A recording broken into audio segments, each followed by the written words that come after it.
Mes chers amis d'abord, mesdames, messieurs ensuite, mes prochains amis sans doute, bonsoir. Euh, les éditions Eméo me surprennent toujours d'une manière ou d'une autre. Viennent s'amonceler chez moi des pages nouvelles et tout à fait étonnantes.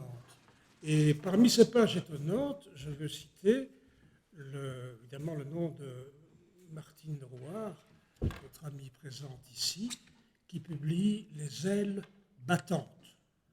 Alors, les ailes battantes, c'est comment va-t-on appeler ça, Martine? Un récit? Un récit? Un récit, oui. Ben voilà, un récit de C'est pas de la 64 fiction, pages. c'est pas du tout de la fiction. Pas de la fiction, c'est un récit. Et je le lis d'une traite avec un mélange de plaisir et puis une certaine angoisse tout de même. Et puis le livre refermé, je m'interroge sur ma propre lecture, ma propre manière d'avancer dans ton livre. Et je me dis ceci, voilà, eh bien, j'ai commencé à lire cet ouvrage comme on lirait un témoignage. C'est un témoignage. Et c'est une première chose.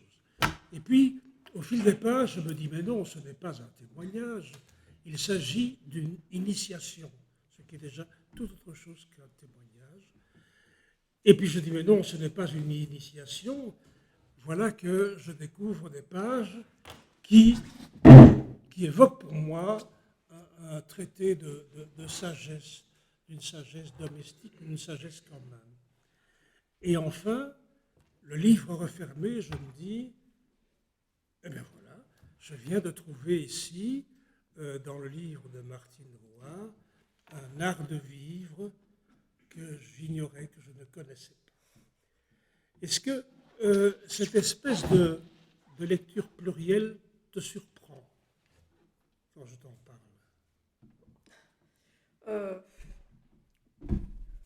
Me surprend.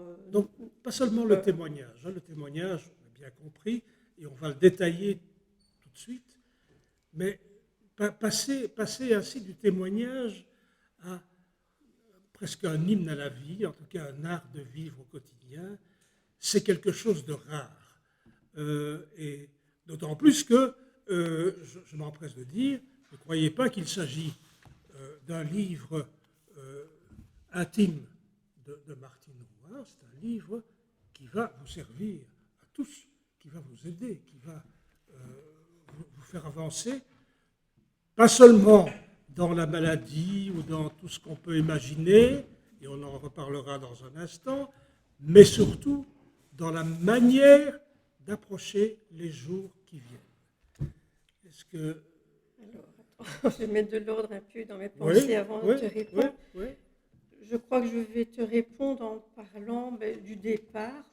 Qu'est-ce qui m'a pris d'écrire ce livre? En fait, ça peut être lu, comme tu le dis un petit peu, comme un journal. Oui, un témoignage. Et c'est vrai que ça a été écrit comme ça, un peu, pas au jour le jour, mais quand même étape par étape. J'avais besoin d'écrire des choses, mais surtout, alors pourquoi cet hymne à la vie, comme tu dis? En fait,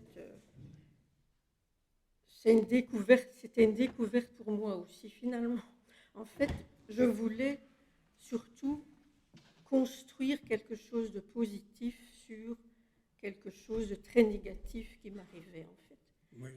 Voilà, donc ça, c'est parti de là, vraiment D'accord. une espèce de volonté, mais sans forcer. Ça tient aussi de mon caractère qui est ultra positif, en fait.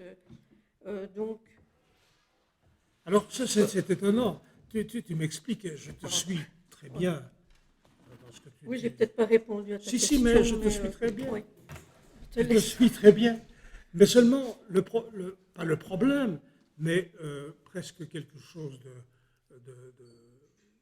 magique dans ma lecture, fait que j'ouvre ce livre sur un rapport au temps. Et ça, c'est extraordinaire. Et tu vas nous lire un passage à la page 15. Il y a le rapport au temps. Et vous allez bien l'écouter parce que c'est un rapport au temps qu'il fait. C'est un rapport au milieu naturel et Et on arrive alors à une observation, ce qui fait de ton écrit un roman de contemplative, finalement. Oui, pour contemplative, en fait aussi parce que bon, Et j'étais surtout, juriste et bon, beaucoup de travail dans oui, une entreprise oui, privée, puis tout d'un coup, on se retrouve mis à l'écart de force, oui, tu vois, et donc j'ai profité, je voulais mettre à profit ce moment pour cette période, pour penser, contempler, en effet. Et donc, parce que j'étais pas comme ça avant, en fait. ben nous y voilà. Là, donc, roman contemplatif, mais pour vous situer, Et quand, méditatif, voilà, oui. quand j'ai pris ton ouvrage, je me dis, mais je vais là rencontrer des chocs, des boursouflures, des choses atroces. Pas du tout, pas du tout. Tu veux lire? Alors, les pages que tu m'as demandé de lire, c'est Page les 15. toutes premières lignes, en fait. Que j'ai commencé, je me vois encore écrire en mars en disant il faut que j'écrive et je vais m'en sortir en écrivant. Alors, ça s'appelle Matin, tout simplement. 7 heures du matin. J'ouvre les yeux.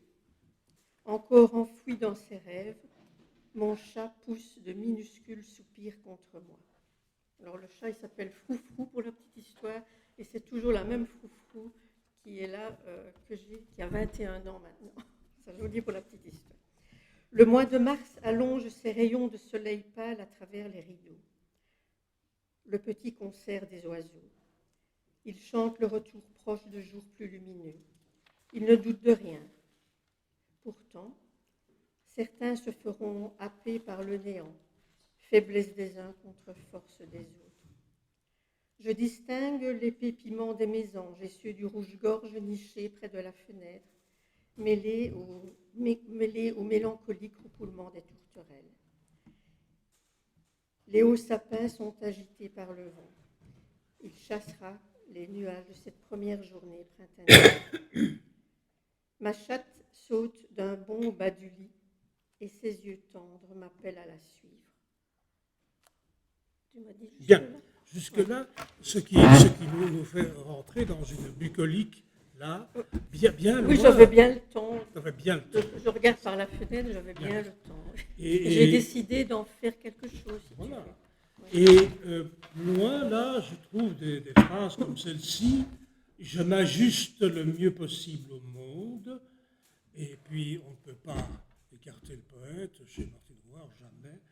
Je prends la main du temps, je tends la main à tous les vents.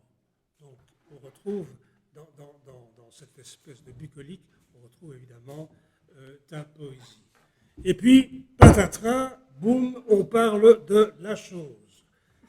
La chose, c'est-à-dire le cancer, un des rares mots de la langue qu'on a peine à énoncer.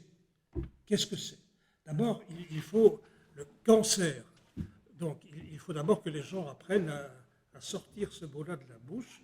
Donc, Il faut l'apprivoiser. En fait. oui. Mais l'énonciation, tu pourrais en reparler un peu, parce que l'énonciation dira à quelqu'un, voilà, je souffre d'un cancer, ou bien le médecin qui te dit, vous souffrez d'un cancer, ce n'est pas comme n'importe quel mot, c'est un mot omis. C'est un mot effrayant, oui. En fait, moi, Oui.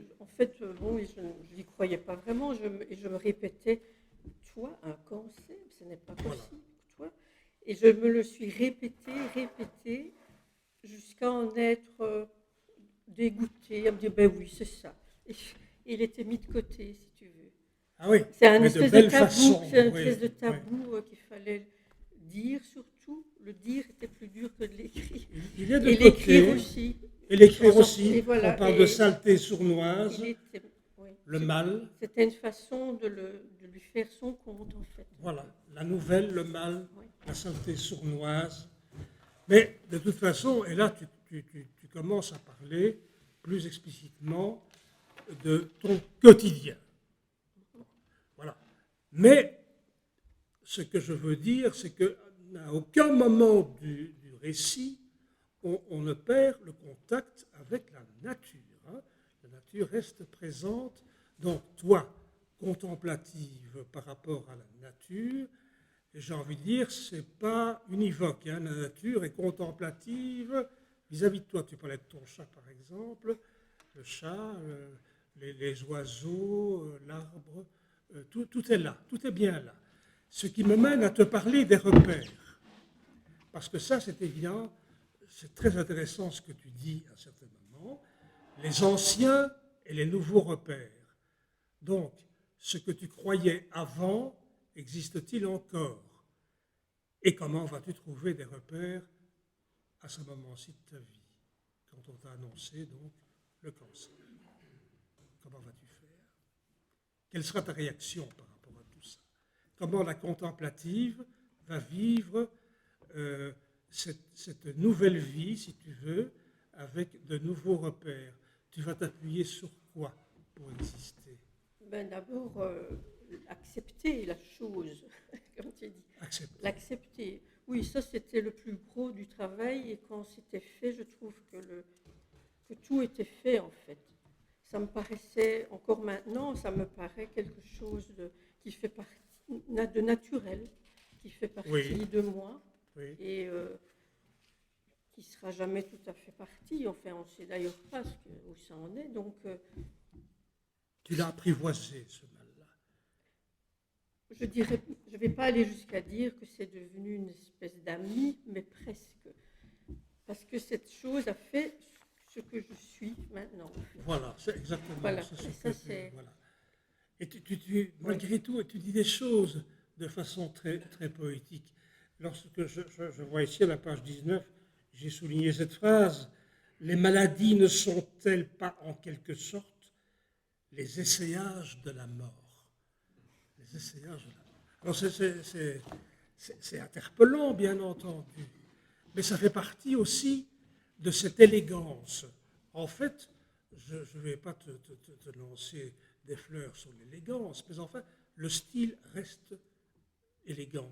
Il a cette élégance de la personne en paix par rapport à ses repères anciens qui ne sont pas évacués au profit de nouveaux repères bizarres.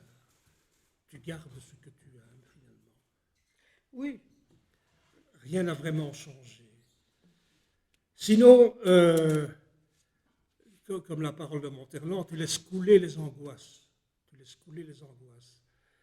Et elles semblent se dissoudre en toi.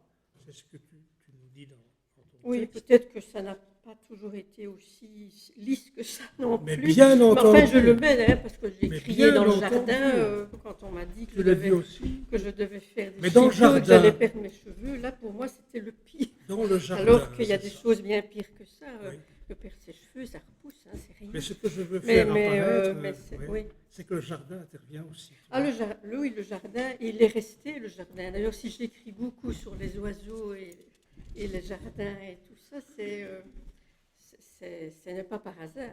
C'est pas par hasard. hasard. C'est un rôle très, très important pour moi. Oui. En fait, presque, il ne t'a pas fallu longtemps pour mettre la vie en sursis et pour comprendre qu'il s'agit maintenant, je te cite, de savourer la lumière du temps. C'est important, savourer la lumière du temps. Martine, après ces 2-3 petits passages, comment se fait-il que le poète continue à vivre, je ne dis pas comme si de rien n'était, tu viens de citer des moments effectivement de grande souffrance, de faiblesse, de cris, etc.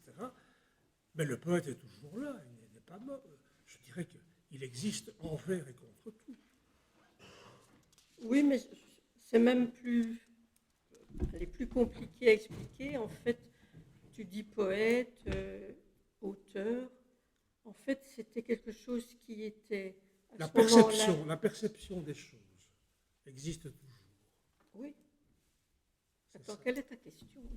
La question, c'est toi qui formule les réponses et c'est moi qui pose des questions. Oui, mais quand tu dis par exemple, voilà, être heureux, c'est sûrement comprendre pour une grande part que la joie est toujours à portée de main.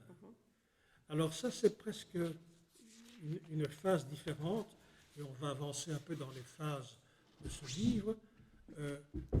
La joie. on arrive ici à une notion qui est très peu en relation avec le cancer, par exemple, la joie. Donc, en étant dans l'état que tu décris dans ce livre, tu parles du bonheur et tu parles de la joie. Oui, parce que peut-être de notre côté, dans un cas pareil, on apprend à jouir de tas de petites choses, en fait. C'est vrai, écouter un oiseau le matin, ça me mettait en joie. Je me disais, voilà, je suis là, je suis vivante, il y a un oiseau, il faut l'écouter. Donc, c'est un peu un apprentissage de redécouvrir des choses que dans notre vie, on court tout le temps, il faut reconnaître parfois. Hein. On court tout le temps. Donc, il a fallu s'arrêter un peu. Ben là, j'étais obligée de m'arrêter, si tu veux. Mais donc, ça m'a forcé non seulement à réfléchir, mais à goûter les choses qui étaient à ma portée. Oui. Donc, parce que tout ce qui se passe ici, les questions que je te pose, ce sont mes notes de lecture oui. à travers toi, tu vois. Et quelque part, avant de te demander de lire 2 phrases et pas n'importe lesquelles, je me dis, mais c'est une sagesse à la Montaigne qu'elle nous fait. Ah, mais Montaigne. Qu'elle nous fait apparaître. Mais évidemment, et j'ai dit ça, et puis je découvre dans ton ouvrage 2 citations de Montaigne qui sont évidemment tout à fait intéressantes. Tu pourrais nous les lire? Oui. Pour replacer un peu dans le contexte là, pourquoi Montaigne et pourquoi Spinoza et les stoïciens beaucoup. Hein. Les stoïciens m'ont beaucoup aidé parce que c'est vraiment les philosophes qui apprennent à se maîtriser en fait soi-même. Mais pourquoi? Parce que en fait, bon, c'est juste pour replacer le contexte oui, de Montaigne. Tout à fait. J'ai toujours lu un peu de philo, etc. Mais là, à ce moment-là, bon, ne croyant pas en Dieu et étant dans une situation quand même qui me posait question, j'ai trouvé beaucoup de refuge dans la philosophie, quoi. Dans les stoïciens, Spinoza. Et alors Montaigne, là, c'était comme un ami que je retrouvais dans ce gros livre. Je l'ouvrais comme ça un peu n'importe où. Et, mais tu ne l'as pas ouvert n'importe où, tu as te repéré. Mais je l'ai lu et je cochais des choses. Alors attends, je sais que tu me demandais de lire ça. Oui, je trouve que c'est éclairant dans l'ouvrage que tu viens d'écrire. Page 49, tu m'as dit.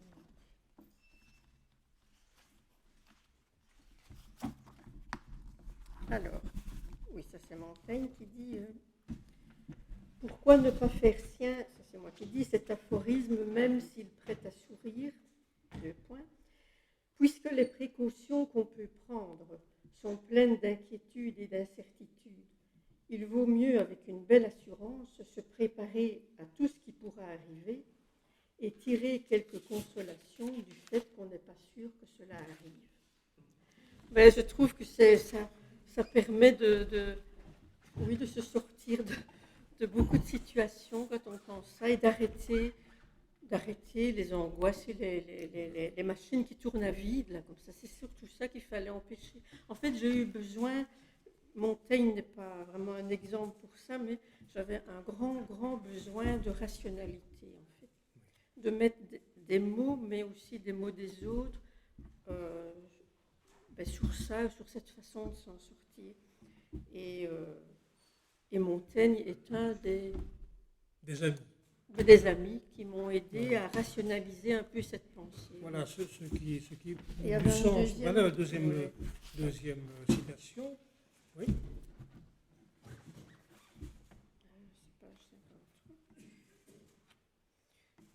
Oui, c'est quand le chapitre dernier, ronde, là où je dis.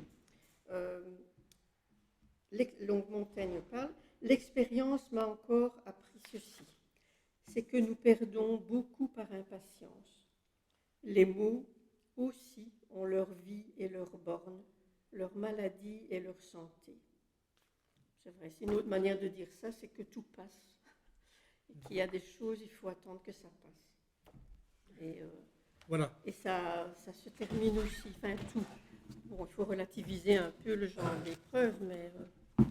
Mais tu vois, le livre, finalement, devient un traité de sagesse, parce que Montaigne est passé par là, Oui, ce n'est Montaigne pas était rien, passé par là, mais pas c'est par sûr. hasard, Ouais.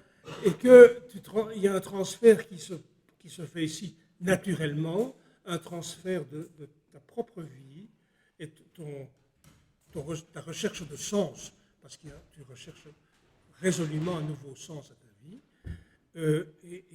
Et alors, tu dis des mots, par exemple, comme aimer, donner, comprendre, partager, progresser. Ça sont des mots, effectivement.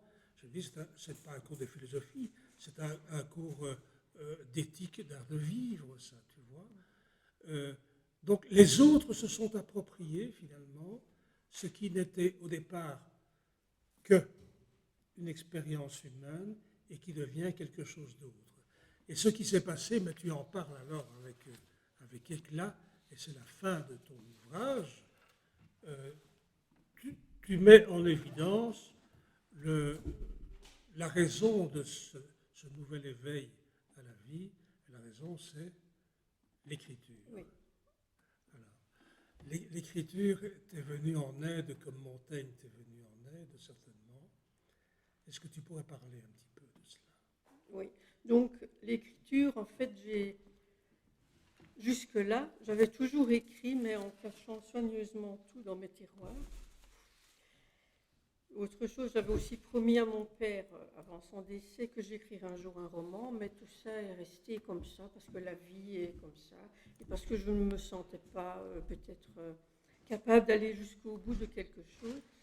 Et puis c'est grâce à cela que j'ai commencé à mettre des mots sur les choses. Et donc ça, c'est vraiment les premiers écrits qui a fait découler tout le reste, quoi. Parce qu'après, je me suis dit, il y a une espèce d'urgence tout d'un coup à écrire, et il y a eu 7 romans, et puis la poésie qui est venue. Donc tout ça vient de là. C'est pour ça que j'ai tendance à dire merci à ce qui m'est arrivé. Mais tu le dis clairement. C'est ça, parce que sinon, j'ai l'impression que je serais passée à côté de ce qui maintenant m'importe le plus et me rend le plus épanouie, le plus heureuse. Enfin, on peut appeler ça comme on veut. Et je pourrais être passée à côté, en fait. Je me rends compte. Sans ça, je serais passée à côté. J'aurais remis ça en disant, mais non, c'est pas pour toi. Et tu le dis, c'est la dernière phrase de ton livre, mais enfin, elle est tout à fait éclairante. Je suis en route pour la grande aventure de l'écriture, et il n'y a aucune limite lorsqu'on part à l'aventure. Mais c'est extraordinaire. Donc, parce que tu dis aussi, quelques pages avant, j'ai repris la vie, mais ce n'est pas la vie d'avant, tout de même. La vie ne... Non, pas tout à fait. Il y a des choses qui ont changé. Oui, il y a des choses qui ont changé. Et oui. Voilà. Oui, en bien en général, en fait. Si je mets de côté l'aspect santé en tant que tel, qui est quand même toujours sous-jacente quelque part, hein, on ne sait jamais, mais... C'est la raison pour laquelle je vous recommande ce livre. Vous n'y trouverez pas un témoignage, mais vous y trouverez, comme je le disais tout à l'heure, un véritable art de vivre, d'autant plus crédible qu'il s'appuie justement sur la souffrance et sur l'écriture. Tu avais une question à poser. Martine, tellement de concordance. D'abord, j'ai passé 30 ans de ma vie à traquer la métastase dans un service de médecine nucléaire, au bout d'une caméra. Donc, deuxièmement, j'ai eu la première mouture de ce livre. Et donc, j'ai pu, tous les lecteurs, j'ai pu voir la séquence. Et Montaigne, évidemment, une des premières... la première fois que je vais chez Martine, je tombe sur les essais de Montaigne, qui est un philosophe que j'ai beaucoup lu.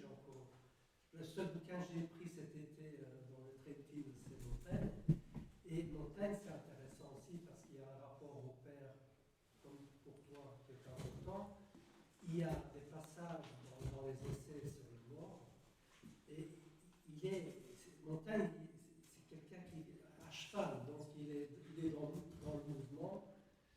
Et dans les relations entre ton livre et Montaigne, il y a ce mouvement où tu dis je m'arrête, effectivement, c'est le moment de lire de la philo, mais je bouge aussi. Merci. Une question à poser à Martine que vous aimeriez lui poser ce soir? Personne? Une question à toi. Tu t'étonnais tout à l'heure que le poète continue alors qu'il est dans la souffrance. Non, je ne m'étonnais pas. Mais si le poète s'arrêtait à ce moment-là, il prend tout le corpus poétique mondial et le foutre à la poubelle. Non, mais ça reste merveilleux. Ça reste merveilleux. Ce que je voulais dire, Gérard, c'est que ça reste merveilleux. Parce que tout le monde n'a pas la même démarche. Tout le monde n'aura pas la même démarche que celle de celle battante. Merci. Oui.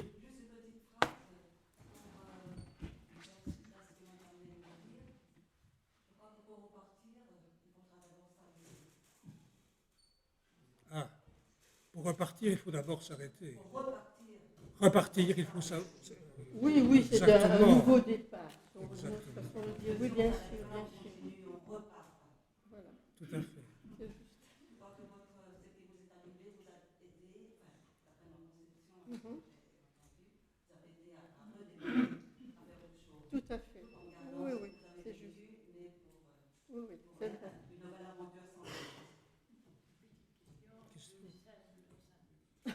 Oui, j'aime autant qu'elle soit simple, pas trop compliquée. Oui, c'est pour clôturer. En fait, il faut répartir, comme elle disait, pour s'arrêter pour répartir. Et je suis un peu curieuse si tu continues dans ce conte. Il y a une suite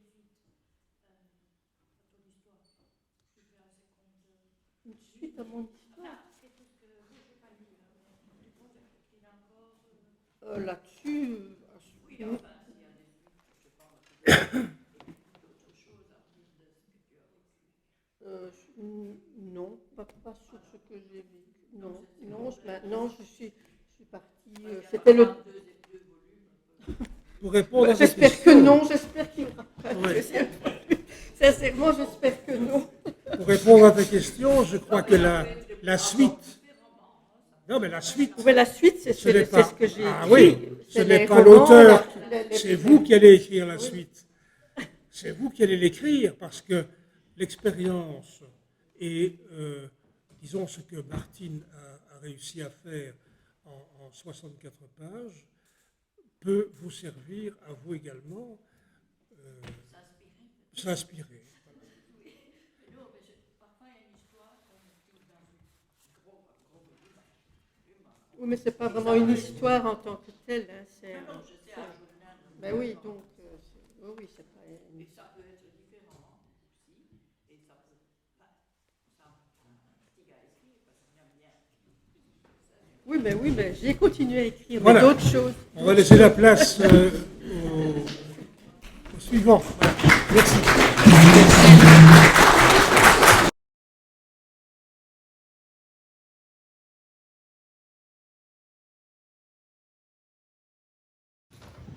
Bien voilà, j'ai le plaisir d'accueillir Pierre Chauvel, qui est poète et aussi critique littéraire. Tu es poète, tu as déjà publié une dizaine de recueils et tes critiques, en général, tu les adresses au journal des poètes et également à la revue Francophonie Vivante. Pendant tout un temps, c'était beaucoup la revue Francophonie Vivante ces dernières années, ces 3-4 dernières années. Alors, le recueil que nous allons vous présenter ce soir s'intitule Ici.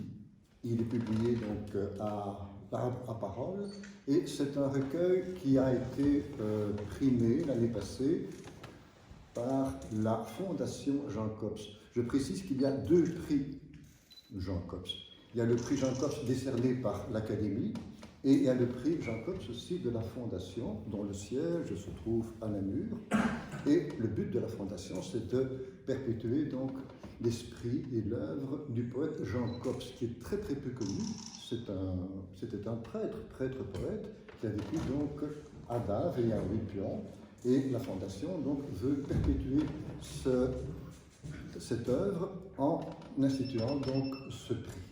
Donc tu l'as eu ce prix grâce aussi à la spiritualité qui baigne ton recueil, et c'est un prix que nous avons partagé donc entre toi et un autre candidat, Jean Coleman. Philippe Coleman. Voilà, alors la première chose évidemment qui intrigue quand on regarde la couverture de ton livre, c'est le titre. Ici. On se dit, mais enfin, voilà un titre tout à fait lapidaire, un titre vraiment minimaliste, et on se dit, mais pourquoi n'a-t-il pas associé l'autre adverbe? Maintenant, ce sont en général deux adverbes qu'on a l'habitude de lire ensemble, parce qu'ils traduisent évidemment une sorte d'épicurisme, de bonne aloi bien sûr, et manifestement, ce n'était pas du tout ce que tu recherchais. Non, pas du tout. Alors, est-ce qu'on peut te demander en quelques mots déjà de préciser pourquoi tu as évacué cette notion très importante? Je n'ai rien évacué du tout. En fait, il y a deux versions, quoi. Il y a la version avec toute simple, et puis la version un petit peu, je vais dire un peu plus fumeuse, entre guillemets. Oui. La version, c'est qu'au départ, la première version, c'est qu'au départ, j'avais quelques textes qui, par hasard, commençaient par ici, justement par le mot ici. Et donc, je les ai réunis pour faire un livre d'artiste. Avec Serge Chanchinov, avec qui je fais quelques livres d'artistes. J'ai fait quelques livres d'artistes. Et donc, il y avait à peu près 9 poèmes qui commençaient par ici. Et puis, finalement, de fil en aiguille, je me suis pris au jeu. Je me suis dit, tiens, pourquoi pas exploiter un peu cette veine-là. Et donc, est venu le fait qu'en parlant avec l'un ou l'autre ami, en me disant, tiens, mais pourquoi tu ne ferais pas un recueil voilà, où la plupart des textes commenceraient par ici, en alternance avec d'autres, pour jouer un peu là-dessus. Je crois que c'est Daniel Charneux qui m'avait suggéré cette idée lumineuse, je dois dire. Et donc voilà est né le mot ici. Alors évidemment, on peut l'interpréter comme on veut. On peut l'interpréter, maintenant, il y a l'explication fumeuse que je pourrais donner aussi. C'est le fameux ici maintenant qui peut cher aux adeptes de la méditation de pleine conscience. Ou alors il y a le mot ici en lui-même qui pour moi pourrait être un lieu sans nom, où pourrait s'engendrer tous les possibles. Mais voilà, ça c'est pour l'explication un peu fumeuse. Mais au départ, il n'y avait rien de tout ça, il y avait simplement voilà, un concours de circonstances. Mais voilà, ça fait son chemin, ce petit mot. D'accord. Alors, tu mets l'accent dans ton recueil sur notre manque de présence au monde, sur notre distraction, notre superficialité, notre tendance à nous projeter trop souvent dans l'avenir, loin de la vraie vie. Pour illustrer les questions que je vais te poser, je vais chaque fois prendre des extraits de ton recueil pour que ce soit beaucoup plus précis encore.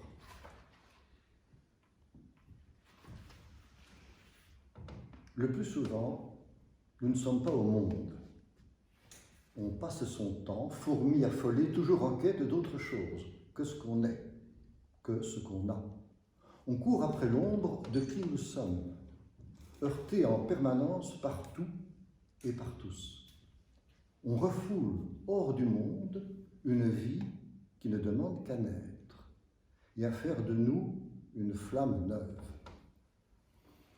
D'autre part, tu t'ouvres à l'ailleurs, tu te mets dans une situation de disponibilité, d'oubli de soi, d'évasion hors de soi-même. Je reviens vers ton texte.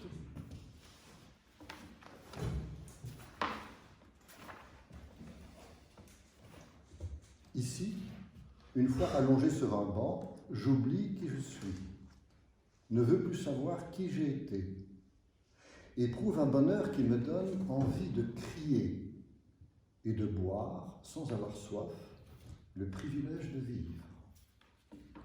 Alors être ici, c'est à tes yeux être dans un état d'attente, d'éveil, de découverte de ton être profond, d'ajustement à ce que l'on fait, de plénitude en un mot. Alors la question que je te pose, ici, est-ce que c'est vraiment ici ou bien c'est aussi l'ailleurs? Mais ça, j'ai déjà donné un peu un élément de réponse dans ma petite intervention précédente, c'est-à-dire qu'ici, ça peut être, je peux le concevoir justement comme un lieu sans nom, sans identité, d'où peuvent naître une multitude de possibles. Et alors, pour ce qui est de la présence, le recueil, en fait, il y a 4 temps. Enfin, si je vais expliquer. Il y a d'abord un constat, c'est un constat du fait qu'en général, on répète tout, on n'a pris sur rien.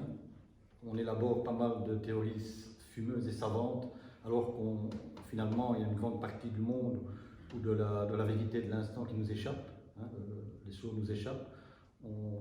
La plupart des informations qu'on reçoit en général, il y en a 90% qui sont inutiles, ne servent qu'à combler le vide existentiel. Donc on a tout à apprendre du monde, des choses, de soi-même et des autres, avant de fixer voilà, des théories fumeuses comme on aime faire, et moi pour commencer aussi.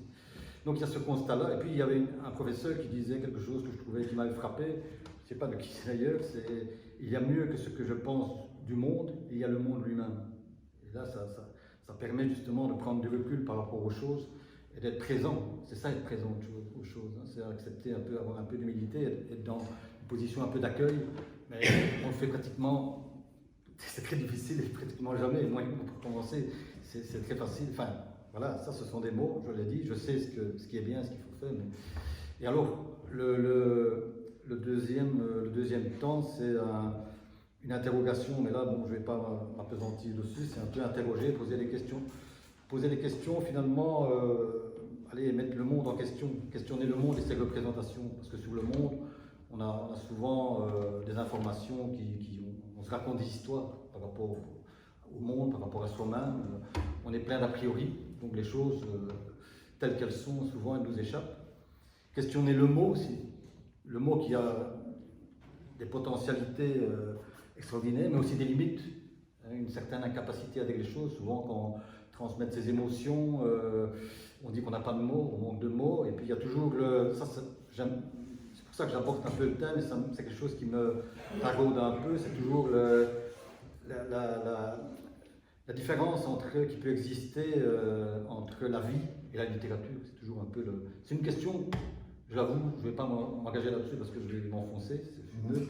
Mais c'est intéressant de savoir cette différence entre la vie et la vie littéraire et la littérature en fait. Et puis un questionnement du regard aussi. Et ça, c'est pas un hasard, ça dit que le regard, histoire de dépasser un peu les apparences, le connu. Et c'est pas un hasard parce que pratiquement la majorité de mes recueils ont été inspirés par l'œuvre d'un peintre. Et donc, parce qu'il y a une phrase très belle qui dit que comment se dit, enfin, soit, ça va me revenir, mais enfin, que la peinture donne un avenir à la vue, en fait. Donc, c'est un peu dans ce sens-là. C'est comment remettre en question le caractère définitif de la réalité, qui n'est pas figé une fois pour toutes. Et donc, il y a une interrogation là-dessus, mais après ces 2 temps de réflexion, il y a une invitation à développer le culte de l'émerveillement quotidien, une invitation à poser des questions là où habituellement il n'y a que des réponses, une invitation à s'émerveiller tout simplement du fait d'être en vie, ici, maintenant. Et surtout, il y a aussi une ode, un hommage rendu à la vie, au vivant et à la poésie, indirectement, dans le sens où elle peut constituer, et ça n'engage que moi, une philosophie de vie, au sens où l'entendait Eugène Guiovic, qui a une phrase, enfin moi, elle me scotche littéralement. Il disait, on lui posait la question de savoir quelle philosophie de vie lui avait inspiré, lui a apporté la poésie, après 75 ans de vie littéraire. Il disait aimer les êtres et les choses, vivre en communion avec le monde. Je pense que je l'ai ici pour vous un peu incomplète. Je ne voudrais pas, voilà. Quelle philosophie de vie as-tu trouvé dans la poésie? Aimer la vie, aimer les êtres et les choses, vivre en communion avec le monde. Tout mon travail sur moi-même et par l'écriture, pendant plus de 75 années, me conduit à cette certitude.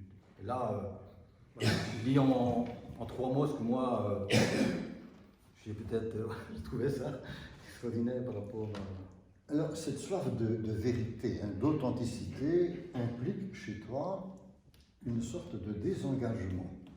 On va en parler, je vais relire 2-3 passages, de dépouillement vis-à-vis de ce qui est accessoire, artificiel ou même insignifiant. Je lis par exemple ici à la page 47.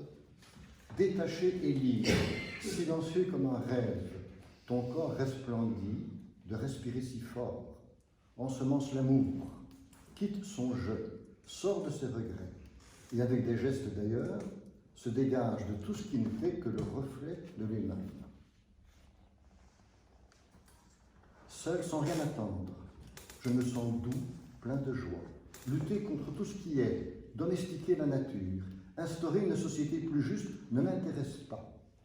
Espérant ce qui adviendra, je m'émerveille de tout ce qui m'entoure, m'étonne de tout ce qui me constitue, et salue à chaque pas le grand miracle d'être en vie. Je reprends un de tes vers.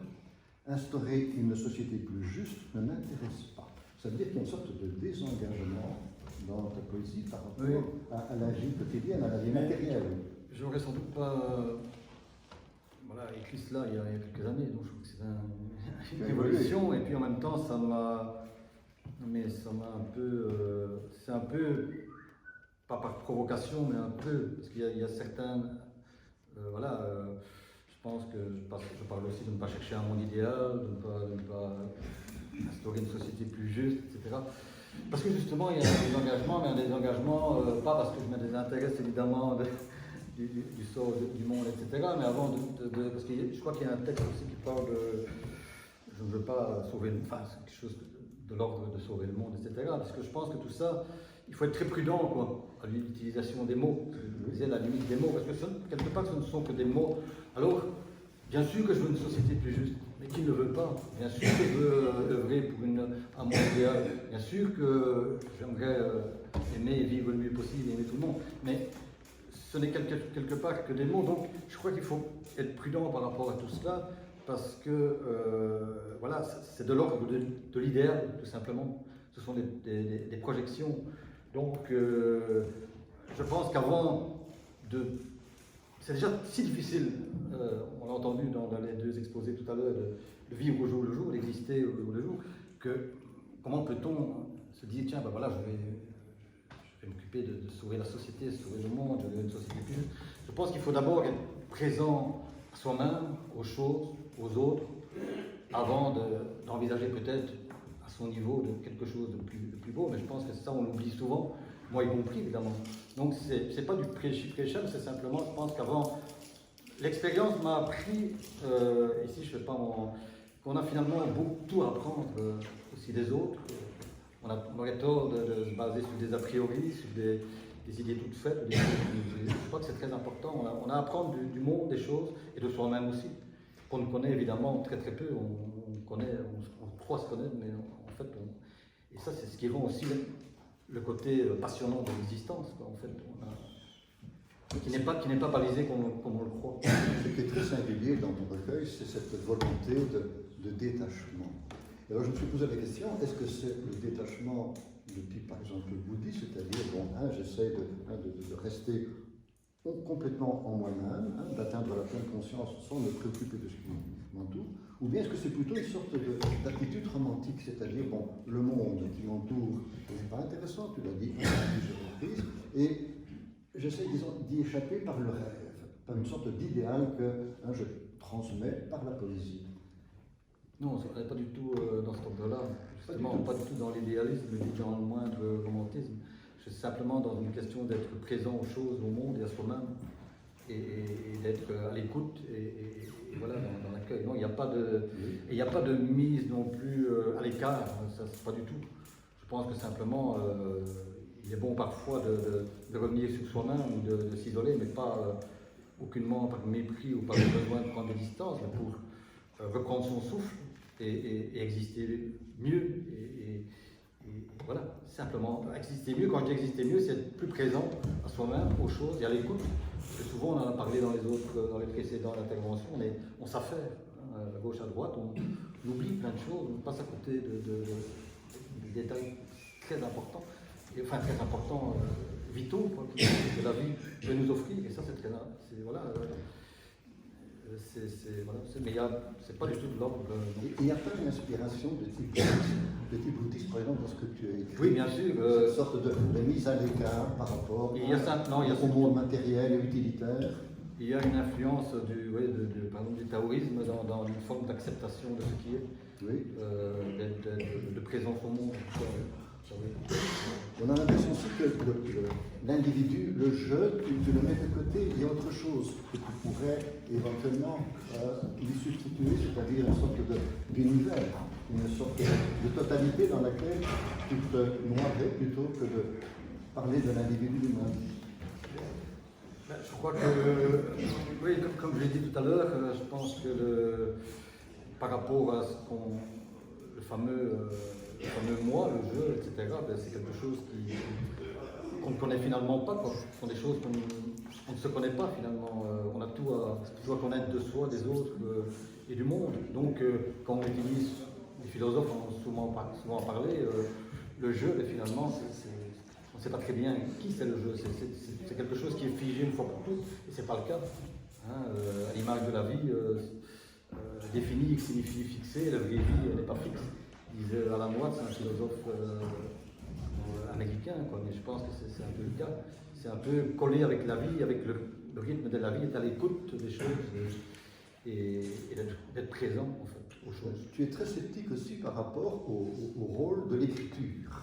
Hein, tu as des mots, disons, assez, je ne dis pas sévères, mais je dirais, on considère que tu n'es pas, je dirais, attiré par le fait d'écrire, que écrire est accidentel, n'est pas essentiel. Ce qui compte, c'est simplement une expression, mais l'expression, laquelle? Est-ce que c'est l'expression orale? Est-ce que c'est l'expression artistique? Est-ce que la poésie est inférieure parce qu'elle utilise des mots? Non, pas du tout, non. Je pense que, comme j'ai dit, la poésie, je pense que c'est simplement, je ne sais pas, bon, je ne vais pas rentrer dans les détails, mais c'est simplement aussi une manière de poser des questions, là où les choses, pour l'écriture, qu'est-ce que l'écriture, pourquoi on écrit. Il y a toujours un décalage entre l'écriture, comme j'ai dit tout à l'heure, l'écriture et la vie humaine. Donc c'est toujours un fossé quand même entre les deux, une difficulté. Donc ça, j'aime m'interroger sur cette différence, cette distanciation qu'il y a. Et donc c'est pas le fait de dire tiens bon l'écriture ne m'intéresse pas, c'est ailleurs que ça se passe, pas du tout, ça fait partie d'un tout. Mais l'écriture c'est une partie de quelque chose. C'est un peu très bien résumé justement en deux mots. C'est pour ça que j'insistais sur Pagliaruc, qui est simplement le fait de communier avec le monde, d'aimer, d'essayer d'apprendre en tout cas à aimer les choses et les êtres, entrer en communion avec le monde. C'est pour moi important. Donc l'écriture vient pour moi dans tout ce concept et ça me plaît de m'interroger par rapport à ça. Mais voilà. Tu écris ceci: ici, nul ne s'étonne de la paix de cet homme qui s'abandonne, se détache de tout, s'accommode de toutes les variétés d'existence, longe les murs de peur qu'on le reconnaisse, pour devenir celui qui dit oui à tout et qui l'emporte, et le délivre de l'obligation d'être quelqu'un. Alors, est-ce que c'est ça ta recherche, ton idéal, c'est de cesser d'être... Non, ouais, dis-nous. Non. Parce que parce que je n'aime pas l'expression, c'est vrai, l'idéal, je pense que j'avais l'impression, mais apparemment, je ne sais pas, que j'essaie de le nier complètement. Quoi. Donc, il n'y a pas ce n'est rien qui est de l'ordre de l'idéal, justement. Je me méfie très fort, justement, de l'idéal, parce que c'est pour ça que ça me fait penser à ce que je disais tout à l'heure par rapport à la société plus juste, parce qu'à la limite, qui ne veut pas instaurer une société plus juste, une société idéale, mais la société idéale que moi je pourrais instaurer, mon monde n'est pas le monde de tout le monde, ce serait ma société à moi, avec des règles qui ne conviendraient à moi, qui me sembleraient juste à moi. Mais, donc, voilà toutes les limites de ce genre de raisonnement. Donc il faut être prudent par rapport à l'utilisation de ces mots, qu'on galvaude aussi, évidemment, dans les années 60, 68, etc., avec les révolutions, on en sait, bon, y compris, évidemment, hein, une société plus juste, une révolution, etc. Mais, instaurer une société plus juste, oui, mais ce serait ma société, avec mes critères de Piers Rowan, qui œuvrerait au bien-être de la planète. Ça n'a aucun sens, finalement.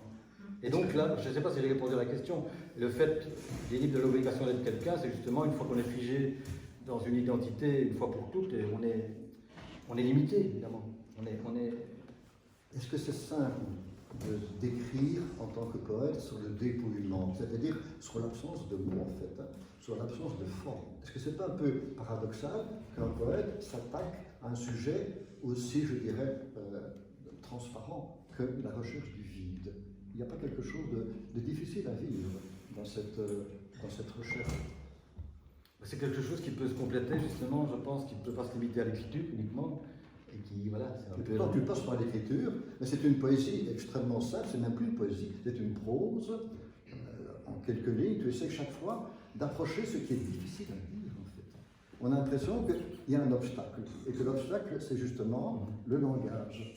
Donc tu pratiques le langage, alors que finalement, à certains moments, tu le nies, tu te dis, je veux être autre chose que quelqu'un qui parle.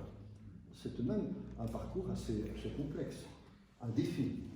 C'est un défi, mais sans doute initié par mes pôles d'intérêt, puisque bon, voilà, je suis intéressé un peu, c'est vrai, au yoga, au tai chi, je fais de la course à pied, voilà, je suis curieux, quoi, de nature. Enfin, je dis pas ça pour dire mon CV, mais voilà, je pense que je suis gourmand et curieux de la vie, des choses, et sans doute aussi, ça c'est peut-être moins glorieux, c'est peut-être parce que moi aussi, ça vient de moi-même. Je pense que la poésie, c'est quand même un moyen de dire les belles choses, de célébrer les choses, comme le dit Guy, mais en même temps de dire ce qui nous manque, de dire un manque, d'exprimer un mal-être ou un besoin ou un cri, quelque part.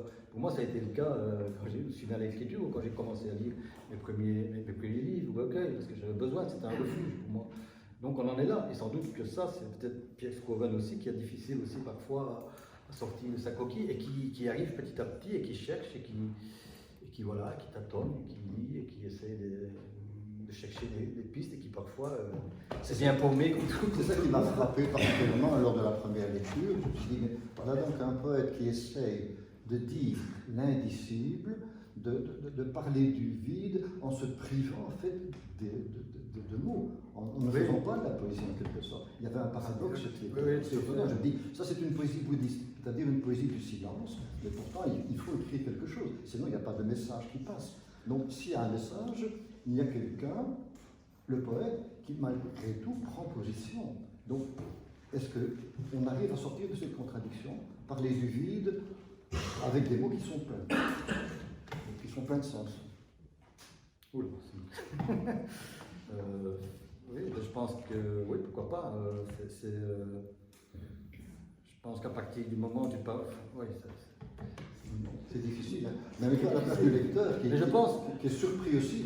Comment je pourrais répondre à ça? Je pense, allez, je pense que c'est pas un hasard si le départ de tous mes recueils, c'était le choix d'un peintre.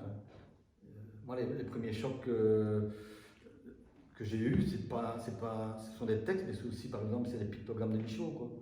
Je ne me suis pas intéressé spécialement à ce que Michaud écrivait au départ, mais voir les pictogrammes, moi, ça m'a parlé beaucoup. Il y avait du mouvement, il y avait quelque chose qui me parlait. Ça veut dire qu'au départ, il doit y avoir une forme, il doit y avoir un symbole, il doit y avoir quelque chose qui a été construit, qui a été réfléchi. Or, manifestement, certainement, on dirait que tu écartes ce processus de la réflexion, que tu te maintiens toujours au niveau de la sensation. Cette sensation d'être rien, tu le dis plusieurs fois. Et en étant rien, c'est difficile évidemment de créer un objet d'art. Mais en étant rien, non, ça c'est pas une question d'être d'accord ou pas d'accord. Je pense que en étant rien, justement, ça permet justement d'ouvrir les possibles. C'est le contraire d'avoir l'identité une fois figée, une fois pour toutes. Je ne suis pas que l'auteur, je ne suis pas que le fonctionnaire, je ne suis pas que le bibliothécaire, je ne suis pas... Tout le monde c'est heureux, des portes à ouvrir en lui, à les trouver au fur et à mesure de son existence, de ses expériences, de ses rencontres, de ses livres, de ses lectures. Et donc, moi, dans ma tête, être rien, c'est ça, justement. C'est de ne pas être une fois pour toutes mis dans une identité, dans un contexte qui me bloque, justement. Et à partir de là, voilà, ça c'est la réponse que je peux faire à ta question. C'est difficile, mais... Quand on a découvert, en tout cas on était plusieurs à découvrir ton livre, on a été frappé par sa grande simplicité. C'est vraiment un livre qui donne envie de respirer et de ne pas se gargariser de mots, mais simplement d'être à ton écoute, parce que finalement les mots tu les utilises, mais ils sont tellement simples qu'on se dit mais on n'est plus en poésie, on est encore ailleurs. C'est la question que je te posais au départ, hein. On vit ça évidemment quelque part en soi, mais on vit ça très fort aussi dans le moment présent. Ce n'est pas un livre qui ouvre sur l'avenir, qui évoque le passé. C'est un livre qu'on doit presque déguster au temps présent. Et c'est ça qui nous a plu. On a trouvé ça très profond, tout en étant d'une simplicité absolument lumineuse. Je propose maintenant qu'on lise ensemble quelques pages.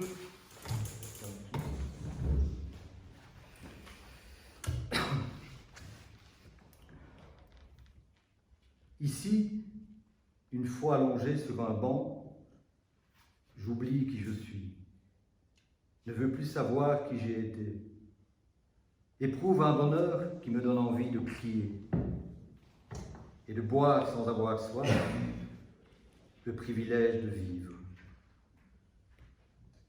Qui suis-je? Jour après jour, je me le demande.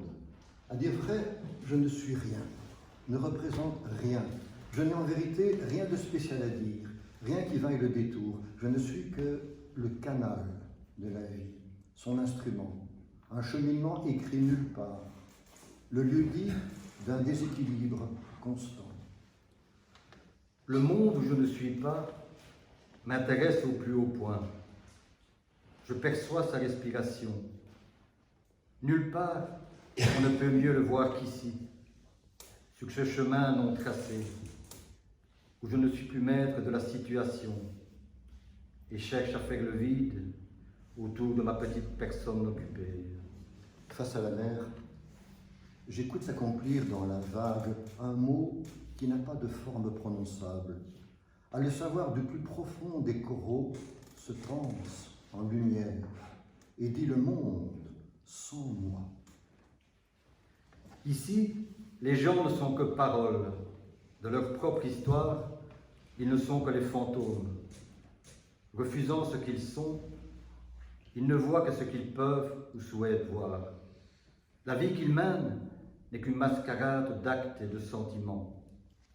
Pourtant, il suffirait que leur corps déborde, prenne son image dans un miroir sans fond, pour que la danse règne dans leur espace, et qu'au cri strident d'un oiseau de passage, le monde leur saute aux yeux.